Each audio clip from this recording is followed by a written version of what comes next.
Hello બાળકો, સ્વાગત છે આપનું કિડ્સ લર્નિંગમાં. આજે આપણે ભણીશું ધોરણ 7નો ઇંગ્લિશ વિષય યુનિટ 1 વિનીસ smile. Activity 1, let's recite with the teacher. બાળકો, આ કવિતા તમારા ટીચર સાથે જોરથી ગાઓ. બાળકો, પહેલાં આપણે આ કવિતાને બોલીશું અને પછી એને સમજીશું. નીચે એક ચિત્ર પણ આપેલું છે જેને આપણે જોઈને આ કવિતા વધારે ઇઝીલી સમજી શકશું. બરાબર? તો ચાલો આપણે સ્ટાર્ટ કરીએ. The little one. The little one એટલે નાનું બાળક. ચાલો શરૂ કરીએ. This is the bag the little one boat. This is the butterfly the little one caught. This is the kite the little one flew. This is the whistle the little one blew. This is the bell the little one rang. This is the song the little one sang. White and black and green and red, these are the words the little one read. These are the pictures the little one drew. All these things the little one knew. તો બાળકો, હવે આપણે આને એક એક line સમજીશું. તો first line છે this is the bag the little one boat. This is the bag એટલે આ એ બેગ છે. ધ લિટલ વન એટલે નાનું બાળક. બોટ એટલે ખરીદી. બોટ એ બાયનું ભૂતકાળનું રૂપ છે. તો બાળકો, this is the bag the little one boat એટલે આ એ બેગ છે જે નાના બાળકે ખરીદી. This is the butterfly the little one caught. This is the butterfly એટલે આ એ પતંગિયું છે. ધ લિટલ વન એટલે નાનું બાળક અને caught એટલે પકડ્યું. caught એ કેચનું ભૂતકાળનું રૂપ છે. તો આ લાઈનનો મતલબ થશે આ એ પતંગિયું છે જે નાના બાળકે પકડ્યું.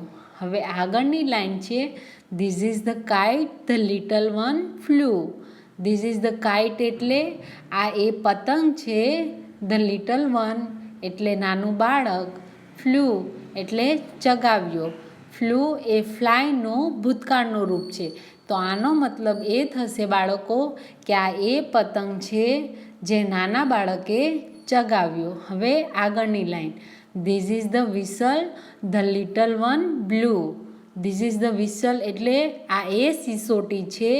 ધ લિટલ વન એટલે નાનું બાળક અને બ્લુ એટલે વગાડી. બ્લુ એ બ્લોનું ભૂતકાળનું રૂપ છે. તો બાળક, આનો મતલબ થશે આ એ સિસોટી છે જે નાના બાળકે વગાડી. હવે આગળની line this is the bell the little one rang. This is the bell એટલે આ એ ઘંટ છે. ધ લિટલ વન એટલે નાનું બાળક. rang એટલે વગાડ્યો. rang એ રિંગનું ભૂતકાળનું રૂપ છે. તો બાળકો, આનો મતલબ એવો થશે કે આ એ ઘંટ છે જે નાના બાળકે વગાડ્યો. હવે આગળની line this is the song the little one sang. આ એ ગીત છે જે નાના બાળકે ગાયું. ધીસ ઇઝ ધ સોંગ મતલબ આ એ ગીત છે. ધ લિટલ વન એટલે નાનું બાળક અને sang એ સિંગનું ભૂતકાળનું રૂપ છે. તો બાળકો, તો આનો મતલબ એવું થશે કે આ એ ગીત છે જે નાના બાળકે ગાયું. બરાબર બાળકો? તો હવે આપણે આગળ વધીશું. આગળની લાઈન છે white and black and green and red. White and black એટલે ધોળો અને કાળો. ગ્રીન એન્ડ રેડ એટલે લીલો અને લાલ. તો બાળકો, આગળની line this are the words the little once read. This are the words મતલબ આ એ શબ્દો છે. ધ લિટલ વન્સ એટલે નાના બાળકો. રીડ એટલે વાંચ્યા. તો બાળકો, રેડ એ પણ રેડનું ભૂતકાળનું રૂપ છે એટલે એનું પ્રોનાઉન્સિએશન રીડ થશે. બરાબર? તો આ એ શબ્દો છે જે નાના બાળકોએ વાંચ્યા. હવે આગળ this are the pictures the little one drew. This are the pictures એટલે આ એ ચિત્રો છે જે નાના બાળકોએ દોર્યા.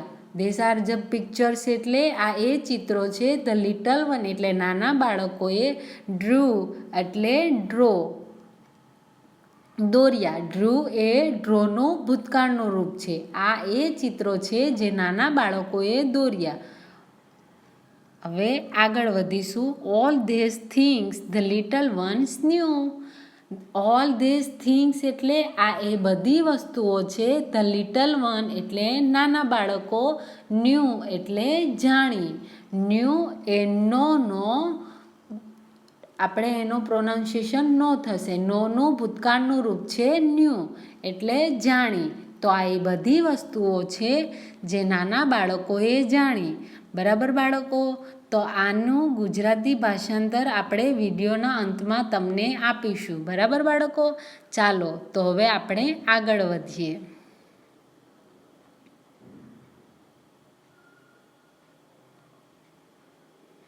તો બાળકો, make a list of rhyming words એટલે શું થશે બાળકો? કે સરખા અવાજવાળા શબ્દો શોધીને લખો.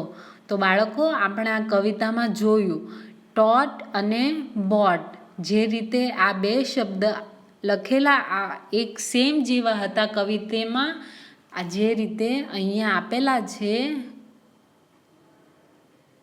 એ રીતે તમારે એને નીચે પણ આપણે લખવાના છે. બરાબર? તો હવે આપણે અહીં એનો લખવાના રહેશે. તો જે રીતે ટોટ અને બોટ છે એ જ રીતે આપણે કવિતામાં બીજા કયા શબ્દ છે તો એ આપણે અહીં લખીશું. તો સેકન્ડમાં આપણે લખીશું ફ્લ્યુ. Flew and blue. રેંગ અને સેંગ. રેડ અને રીડ. ડ્રુ અને ન્યૂ. બરાબર બાળકો? આના જવાબ પણ હું તમને વિડીયોના અંતમાં આપી દઈશ. હવે આપણે આગળ વધીએ. Complete the table. તો બાળકો, આ ટેબલ છે એમાં અમુક વર્ડ્સ આપ્યા છે જે આપણે લખવાના છે. તો કયો શબ્દ કોની સાથે કવિતામાં હતો એ આપણે અહીં લખવાનું છે. તો ફર્સ્ટ છે બેગ.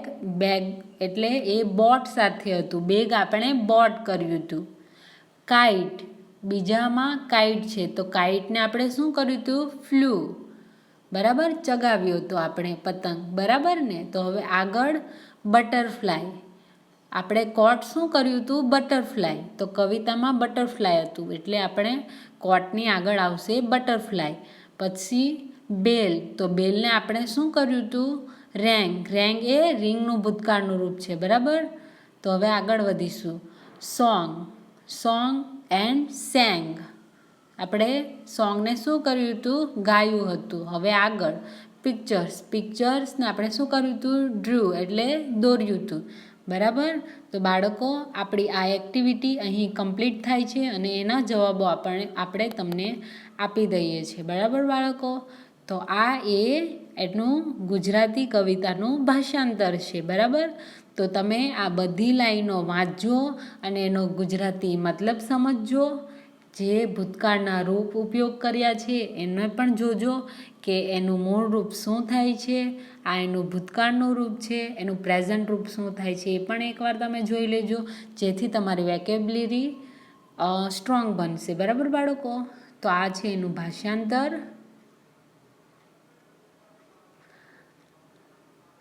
આ છે તમારું એક્ટિવિટીનું સેકન્ડ ટેબલ. સરખા અવાજવાળા શબ્દો શોધીને લખો.